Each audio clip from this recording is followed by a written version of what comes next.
जिस आदमी का मन दुखी है उसको चांद में भी, सूरज के उगने में भी उदासी दिखाई देती है, और उसे दिखाई देता है कि सारी दुनिया में दुख ही दुख है। और बच्चों को आप देखिए, वो हंसते मुस्कुराते खेलते नजर आते हैं तो उनको कहीं दुख का, तनाव का पता ही नहीं होता। खिलखिलाते रहना, प्रसन्न रहना, ये अगर आप आदत बना लें और अपने दुख को थोड़ा जल्दी से जल्दी भुलाएं, क्योंकि दुख तो अपनी जगह आएगा।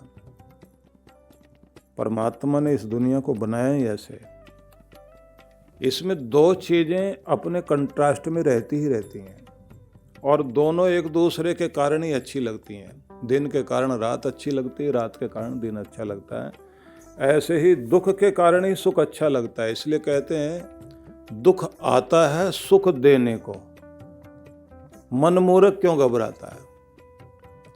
दुख आता है सुख देने को, मन मूर्ख क्यों घबराता है। जब जोर की गर्मी पड़ती है तो बादल में बरसाता है, तभी फुहार पड़ती है। जब बहुत तेज गर्मी होकर पूरे वातावरण में ताप बढ़ जाए, उसी के बाद परिवर्तन की स्थिति आती है।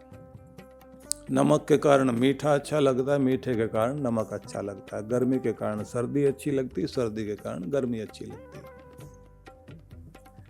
इसलिए संसार को भगवान ने दो भागों में इस तरह से बांट रखा है कि दो चीजों का मेल एक दूसरे की विपरीत चीजें। आपके दोनों हाथ भी बनाए गए हैं तो एक हाथ को कठोर बनाया, दूसरे को कोमल बनाया गया। इन दोनों के साथ मिलकर के ही आपकी जिंदगी चलती है। और इसी तरह से माता और पिता में एक कोमल और एक कठोर इसलिए रखे गए हैं क्योंकि दोनों के कारण ही बच्चे पलेंगे। एक साहस जगाएगा, निर्भीकता देगा, समस्याओं से लड़ना सिखाएगा। एक प्रेम, ममता, सहानुभूति, सहयोग, रचनाकारिता और शिष्टता का व्यवहार देगी। दोनों चीज़ों के साथ संसार में कार्य चलते हैं। इसलिए ये बात ध्यान रख लीजिए कि आपके जीवन में चलते चलते एक स्थिति ऐसी आ जाती है कि जब परिवर्तन आता है, कठोरता आ जाती है। किसी आदमी को अगर यही पसंद है कि वो एसी में ही लेटा रहे, गर्मी लगे ही नहीं, एक जैसा मौसम रहे, तो ये ध्यान रख लेना कि अगर वो 24 डिग्री 24 सेंटीग्रेड का तापमान बना करके अपने एसी रूम में बैठ जाए, थोड़े दिन अच्छा लगेगा, उसके बाद वही गड़बड़ लगने लग जाएगा। या तो वो कहेगा थोड़ा और ठंडा होना चाहिए कहेगा, या थोड़ा गर्म होना चाहिए। स्नान करने के लिए जाएगा तो तेज गर्म पानी से स्नान करेगा, क्योंकि एकदम परिवर्तन लाना जरूरी होता है। ज़्यादा बिस्तर पर लेटा रहेगा तो वहीं से फिर दुख खड़ा हो जाएगा। इसलिए गति से ऊर्जा, ऊर्जा से गति, ये नियम है।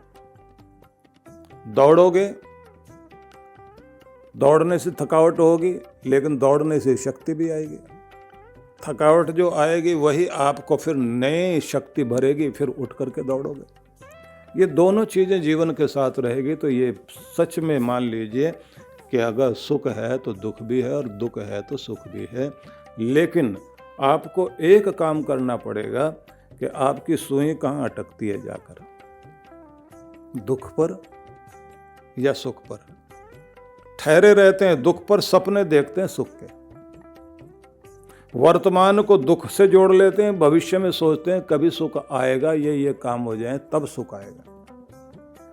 जब आप भविष्य में कभी सुख आएगा, फिर साथ में शंका भी करते हैं पता नहीं आएगा या नहीं आएगा, क्योंकि हमारे साथ तो हमेशा कुछ बुरा ही बुरा हुआ है, हमारे काम तो बनते ही नहीं, बहुत देर लगती है।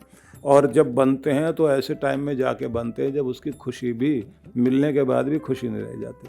तो आपने ऐसा मान के एक बार चल पड़े तो ये बात ध्यान रख लीजिए कि आपने दुख को बढ़ा बढ़ाकर इतना ओढ़ लिया है कि दुख को रिश्तेदार बना लिया।